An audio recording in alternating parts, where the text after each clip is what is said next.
നമസ്കാരം. റാഫ്റ്റോ ക്രിക്കറ്റിലേക്ക് അവർക്കും സ്വാഗതം. ഹോങ്കോങ് സിക്സസിൽ ഇന്ത്യൻ ടീമിന് സെമി ഫൈനൽ യോഗ്യതയില്ല. ഇന്നലെ പാകിസ്ഥാനെതിരെ ഡക്വർത്ത് ലൂയിസ് നിയമപ്രകാരം 2 റൺസിന് വിജയിച്ച ഇന്ത്യ ഇന്ന് പക്ഷേ മികച്ച പ്രകടനമല്ല നടത്തിയത്. കുവൈത്തിനോട് ഇന്ന് പൂൾ സി മത്സരത്തിൽ കുവൈത്തിനോട് തോറ്റു. 27 റൺസിനാണ് തോറ്റത്.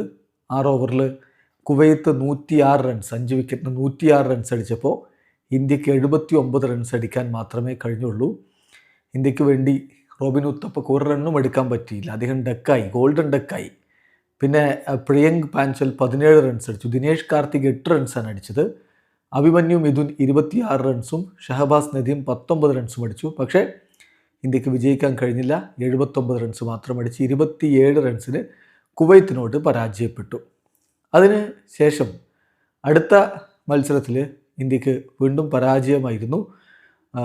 അതായത് പൂൾ സിയിൽ കുവൈത്തിനോട് ഇന്ത്യ പരാജയപ്പെട്ടതിന് ശേഷം ഇന്ത്യക്ക് പിന്നെ കളി ഉണ്ടായിരുന്നത് ബൗളിൽ UAE കളിച്ചു. UAE മത്സരം ഇന്ത്യ 107 റൺസാണ് 6 ഓവറിൽ അടിച്ചത്. UAE 2 വിക്കറ്റ് നഷ്ടത്തിൽ ആ വിജയത്തിലേക്ക് പോവുകയും ചെയ്തു. ഇന്ത്യക്ക് വേണ്ടി 107 റൺസ് അടിച്ചപ്പോൾ ഇന്ത്യൻ ബാറ്റർമാരിൽ കൂടുതൽ റൺ അടിച്ച അഭിമന്യു മിഥുനാണ്. അദ്ദേഹം 50 റൺസ് അടിച്ചു. ദിനേഷ് കാർത്തിക് 42 റൺസും അടിച്ചു. പക്ഷേ UAE ഖാലിദ് ഷായുടെ 50യും അതുപോലെ തന്നെ സഗീർ ഖാൻ്റെ 31 റൺസിൻ്റെയും ബലത്തിൽ മത്സരം പിടിക്കുകയായിരുന്നു. അങ്ങനെ ഇന്ത്യ ആദ്യം കുവൈത്തിനോട് തോറ്റു, പിന്നെ UAEയോട് തോറ്റു. അതിന് ശേഷം അടുത്ത മത്സരത്തിൽ വീണ്ടും ഇന്ത്യക്ക് പരാജയപ്പെടാനായിരുന്നു വിധി.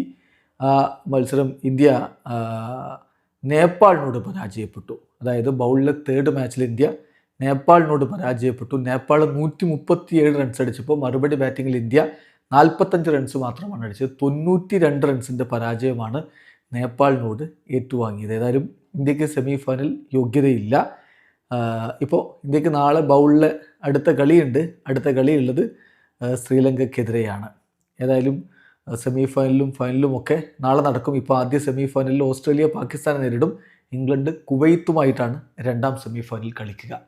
വീഡിയോ അവസാനിക്കുന്നു. ക്രിക്കറ്റ് ലോകത്തെ കൂടുതൽ വിശേഷങ്ങളുമായി റാഫ്റ്റോക്സ് എത്താം.